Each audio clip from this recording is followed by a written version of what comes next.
Good Friday, almost afternoon. Today we continue our journey with our spiritual journey, and we're going to talk about different stages in the spiritual life. So many times we think about the journey and we think about, where we're at, or, I'm ahead of other people or other people are ahead of me, and it's something for us to acknowledge and to consider that we're all at different places in our walk with the Lord. And so as we're accompanying people and as we're talking about our relationship with the Lord, I think as we start with the first stage today, we consider that a lot of people and a lot of us are just comfortable. So the first stage is the comfortable. We're not moving. In Spanish, we would say, estoy bien. I'm good. Everything's good. And although that's really not the case, we're really comfortable in our habits, even if they're making us miserable. And so let's just consider the place of this stage of the comfortable person, the person that's not moving, not growing in his or her relationship with the Lord. So the place, it's a familiar place, it's routine. Our work schedules and our current affairs make us content with this world's offerings. A lot of times we're just trying to keep our heads above the water. It's a lukewarm place where there is not a whole lot of discontent. The well-used phrase is, things are just fine. We've always done it this way. There's not a desire or an impetus to change or to grow. Let's not rock the boat. The person here that's at this stage, I would say that most people are here. Most of us are kind of content with where we're at. We like our routine. We like our habits. We like stability. The thought is sometimes things will be what they will be, even when the situations are not good. A lot of times there's a permissiveness of unhealthy relationships. We have an unhealthy relationship, but maybe don't know how to change it. Or people here are spiritually treading water. We're just trying to pay the bills. We're just trying to get things done. We're exhausted. We're tired. We're just trying to meet a lot of our basic human needs, and the last thing on our mind is kind of our spiritual needs.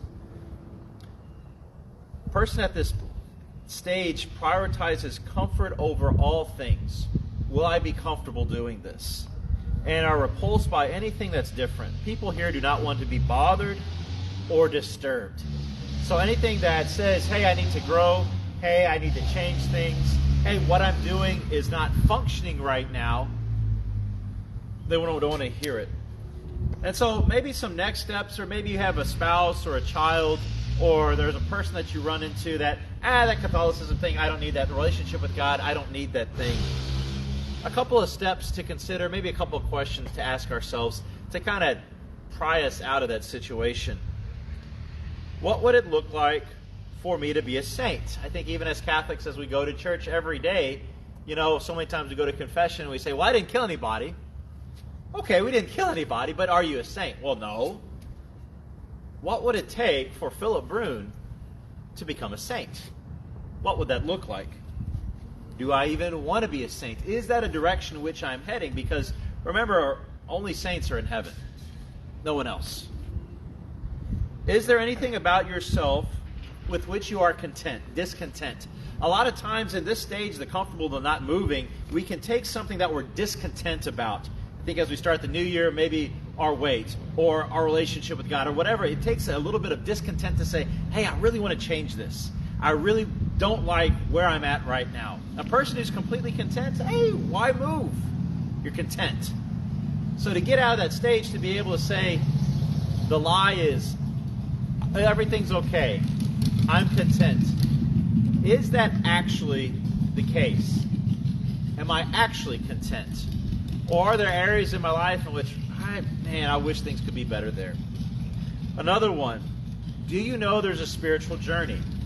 I think a lot of times as Catholics, we don't realize that there's a spiritual journey to take. We think, you're either living in venial sin or mortal sin. And if you live in mortal sin, then you can't receive Holy Communion. But life is about a lot more than that, than just living in venial mortal sin. It's about growing in our relationship with God and our ability to receive God and to work with His grace. And so do I even know or think about or consider that there is a spiritual journey and that there are stages of the spiritual journey? And the next final question, if you knew that there was a spiritual journey, would you like to begin one? Would you like to grow? Would you like to take a next step? Would you like to follow our Lord Jesus Christ? And so it's a really insidious stage, the comfortable, because years of a person's life can pass, decades can pass, and it's not until maybe the very, very end of their life that we realize, wow, there's a lot that I wasted. And I hadn't been on this journey, and I hadn't been growing. And the faith that I received at my baptism at 8 years old is still the faith that I have at 80 years old. It didn't develop. It didn't grow. And so these are some things to consider today as we continue to take a spiritual journey. Next week we'll be talking about stage the hurt, a person that's been hurt by an event in life and is moving away from God, and how to think about that, because that's a very common experience. But I hope you all have a great weekend. I hope these little videos are helpful for you as we continue our spiritual journey. May God bless you and have a great weekend.